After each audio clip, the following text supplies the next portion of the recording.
Hello viewers and welcome to international defence analysis.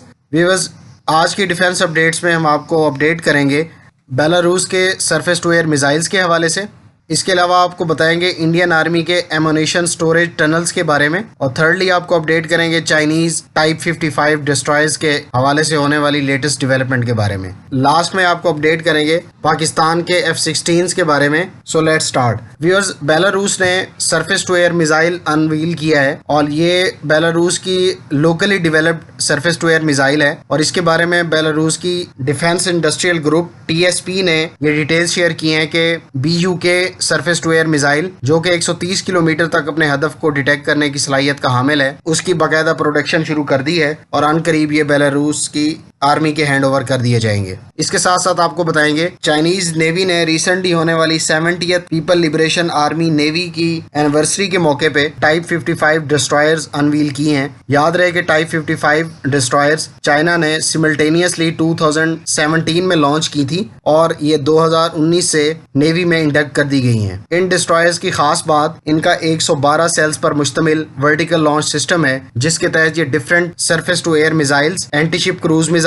और anti submarine missiles के साथ साथ land attack cruise missile fire करने की सलाहियत की हामिल है। इस वर्टिकल लॉन्च सिस्टम, जिसको यूनिवर्सल वर्टिकल लॉन्च सिस्टम भी कहा जाता है, अपनी नोयत का एक मुनफरिद वर्टिकल लॉन्च सिस्टम है, जिसके तहत आप डिफरेंट वेपन्स एक ही किस्म के लॉन्च सिस्टम से लॉन्च कर सकते हैं। इसके साथ साथ अगर मैं इस डिस्ट्रॉयर के वेपन्स की बात करूं तो इसमें HQ-9 surface to air missile fire करने की सलाहियत है, जो कि 200 किलोमीटर की रेंज का हामिल सरफेस टू एयर मिसाइल है। इसके साथ साथ ये destroyers CJ-10 land attack cruise missile भी फायर करने की सलाहियत की हामिल है, जो कि 1500 किलोमीटर तक अपने हदफ को निशाना बनाने की सलाहियत रखता है। इसके अलावा इसमें YJ-18 anti ship cruise missile, जिसकी रेंज 540 किलोमीटर है, वो भी फायर करने की सलाहियत की हामिल है। फाइनली इसमें YU-8A anti submarine missile fire करने की सलाहियत है। इस लिहाज से ये इस वक्त चाइनीज नेवी की लीडिंग डिस्ट्रॉयर्स की कैटेगरी में शुमार की जाती है, और इसके बारे में स्पेकुलेशन है कि 10,000 प्लस टन्स की डिस्प्लेसमेंट की हामिल डिस्ट्रॉयर है,